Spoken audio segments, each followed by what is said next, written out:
Treasure Island, Chapter 17. Narrative continued by the Doctor. The Jolly Boat's last trip. This fifth trip was quite different from any of the others. In the first place, the little gallipot of a boat that we were in was gravely overloaded.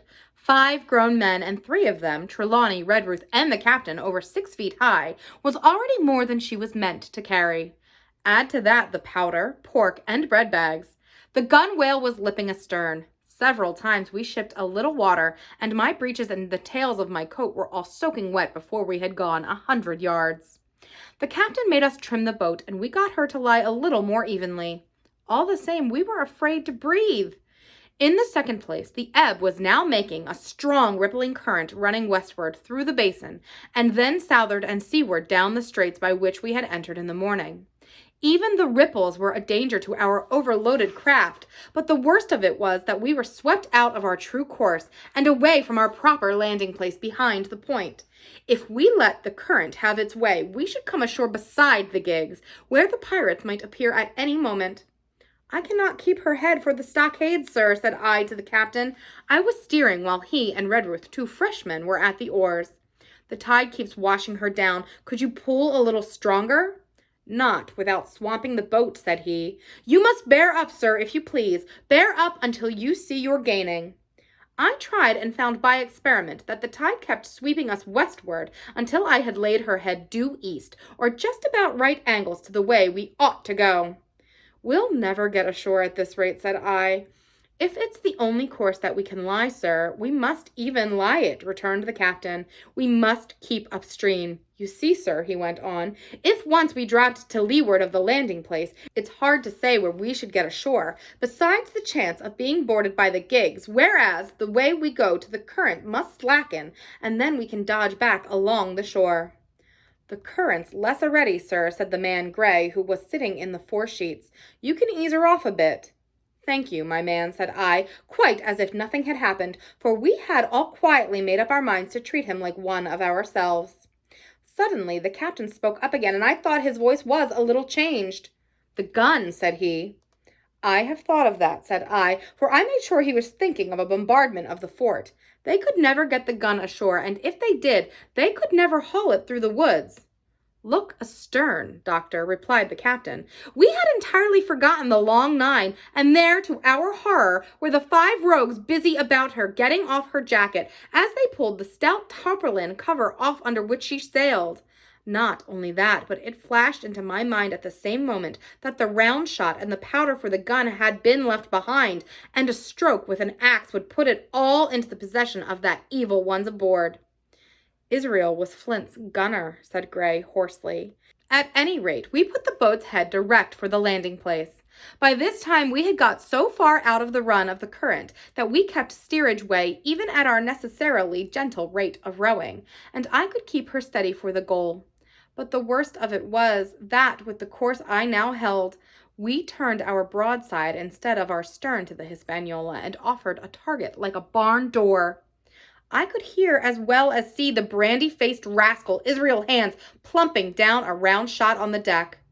"Who's the best shot?" asked the captain. "Mr. Trelawney, out and away," said I.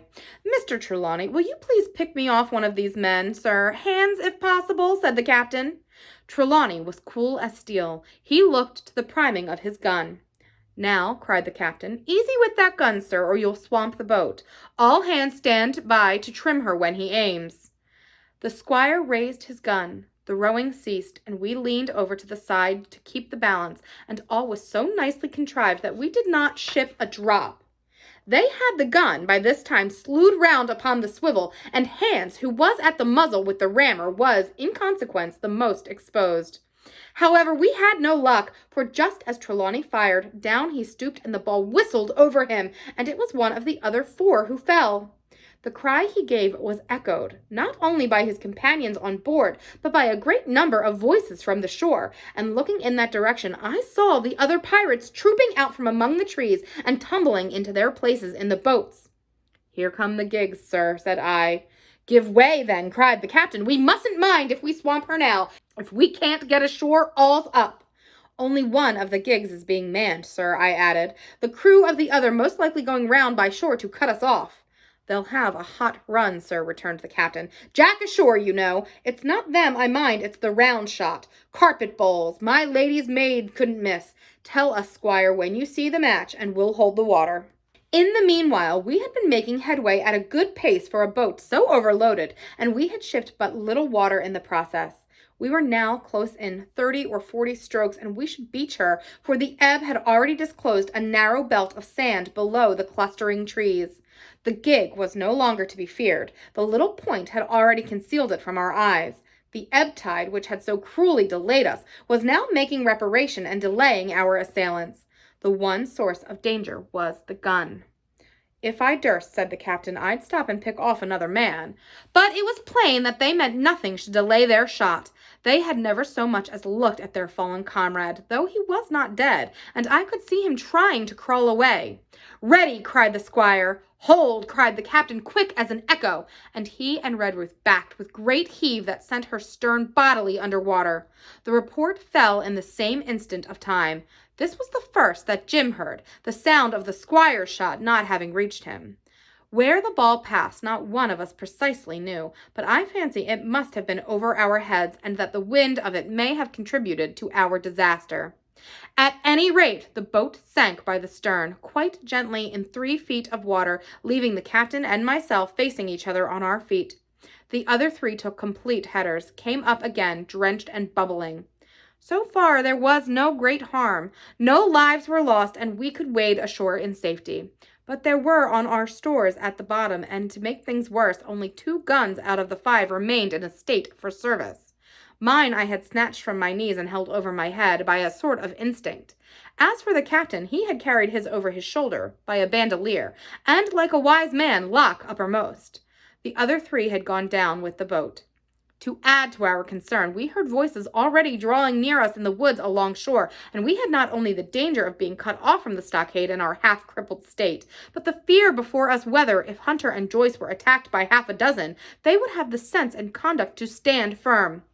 Hunter was steady, that we knew. Joyce was a doubtful case, a pleasant, polite man for a valet, and to brush one's clothes, but not entirely fitted for a man of war.